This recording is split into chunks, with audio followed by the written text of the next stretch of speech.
கழுதையும் மனிதனும். ஒரு தந்தையும் மகனும் தங்களுடைய கழுதையை விற்பதற்காக சந்தைக்கு ஓட்டி சென்று கொண்டிருந்தனர். அதை பார்த்த வழிப்போக்கர்கள் சிலர் இவர்களை பார்த்து, பாரேன், இவர்களை அற்புதமான கழுதையை ஓட்டிக்கொண்டு நடந்து சென்று கொண்டிருக்கிறார்கள். இவர்கள் யாராவது அதில் ஏறி செல்லலாம். ஆனால் பொருளை கொடுத்த கடவுள் அதை பயன்படுத்த அறிவை கொடுக்கவில்லை. இவர்களுக்கு என்று ஏளனம் செய்தனர். இதனால் வெட்கப்பட்டு போன தந்தையும் மகனும் ஒரு முடிவு செய்து, வயதில் சிறியவனான மகன் கழுதையின் மேல் உட்கார்ந்து கொண்டு தந்தை நடந்தவாறே இருவருமாக போனார்கள். அப்போது வேறு சில வழிப்போக்கர்கள், இங்க பாருடா அநியாயம், பெரியவர் நடக்க முடியாமல் நடக்கிறார், இந்த வாலிப பையன் சொகுசா கழுதை சவாரி செய்கிறான் என்று கிண்டலடித்தனர். இதை கேட்டு இவர்கள் கூறுவதில் நியாயம் இருப்பதாக உணர்ந்த பையன் தந்தையை கழுதையில் உட்கார வைத்து இருவரும் புறப்பட்டனர்.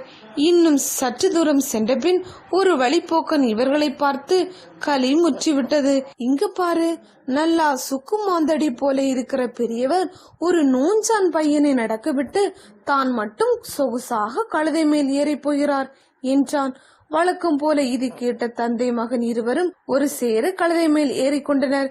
இனி இந்த உலகம் தங்களை பார்த்து கேலி பேசாது என்று தந்தை கூறினார்.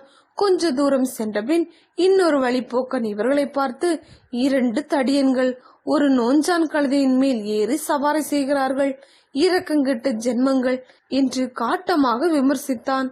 இதை கேட்டு வருந்திய தந்தையும் மகனும் கழுதையில் இருந்து குதித்தனர். இனி என்ன செய்வது என்று சிந்தித்தனர்.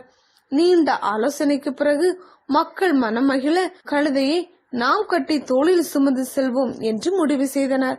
அவ்வாறு கழுதையை தோளில் சுமந்து செல்கையில் வழியில் ஒரு காட்டாறு குறுக்கிட்டது. அதை கடக்கையில் கழுதை மிரண்டு போய் வெள்ளத்தில் விழுந்தது. கால்கள் கட்டப்பட்டிருந்ததால் அதனால் நீந்த முடியவில்லை. எனவே அது ஆற்று வெள்ளத்தில் அடித்து செல்லப்பட்டது. தந்தையும் மகனும் செய்வதறியாது திகைத்து நின்றனர்.